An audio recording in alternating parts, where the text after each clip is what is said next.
هيا يا أمي، أنا عازمك على مطعم. حقاً سوف نذهب للمطعم، شكراً يا ابني. ما رأيك لهذا المطعم يا أمي؟ إنه جميل جداً، ولكن يبدو غالي نوعاً ما. تفضلوا، بماذا أخدمكم؟ ما رأيك أمي؟ يا ابني، لا أعرف ماذا أطلبها. ماذا يفعلون هؤلاء الفقراء في مطعم راقي؟ اخرجوا الآن، هيا. يا الأهي، لماذا يعاملوننا هكذا؟ كل هذا بسبب وضعنا وقلة المال. هيا لا حسناً، تجلس سوف هنا. نخرج، ولكن لا تحكم على الناس هكذا. لا تحزني يا أمي، إني أعتذر على اللي حصل، ولكن هؤلاء يحكمون على الناس من المنظر الخارجي. لا يا ابني، سوف أقول فقط حسبي الله ونعم الوكيل فيه.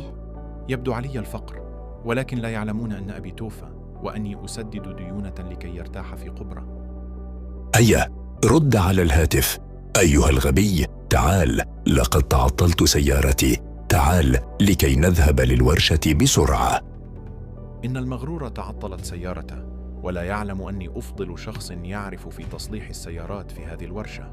أنت تعال وأصلح سيارتي. أذهب من وجهي. لماذا تتحدث معي هكذا؟ تعال الآن. أين مدير الورشة؟ ماذا إنكم يحدث ورشة هنا؟ فاشلة وتختارون عمال فاشلين. إنه يصرخ مثل الأطفال. سيدي، أرجوك لا تصرخ في الورشة. سوف نحل المشكلة بكل هدوء. انظر يا هذا، سوف تتصلح السيارة غصبا عليك. سوف نرى يا معتوه. لا أحد يعرف تصليح سيارتك سيدي، فقط هذا أفضل مصلح سيارات في المدينة. أرجوك سامحني، لم أقصد الإهانة يا سيد، ولم أعرف أنك أفضل شخص في تصليح السيارات. لقد حكمت عليك من مظهرك. آسف. بعد أن عرف أني أفضل مصلح، تتأسف لعد أن طردتني أنا وأمي. يا لك من شخص ساذج وغبي. لقد أخطأت في حقك وحق أمك، وسوف أعوضك، فقد أكون سببا لفرج من الله، وليست لكي تسامحني. أنا أعتذر منك يا ابني، تقبل اعتذاري. لنرى ما بها هذه السيارة، والآن قد أصلحت.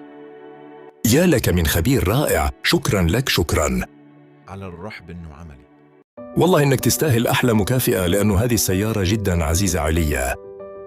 خذ بالعافية عليك. شكرا لك، سوف أسدد كل ديوني وإبداء حياة جديدة. سوف أبدأ حياة جديدة يا رفاق. يا الله كم أنت كريم، شكرا يا رب على كل شيء. انظري يا أمي، فقد الله دار الأمور ورزقني من نفس الشخص الذي أخرجنا من المطعم. يا ابني، كنت أدعي لك دائماً بأن الله يرزقك من حيث لا تحتسب. شكراً يا الله. إذا أعجبكم الفيديو، لا تنسون من اللايك والاشتراك تحفيز لنا لكي نستمر.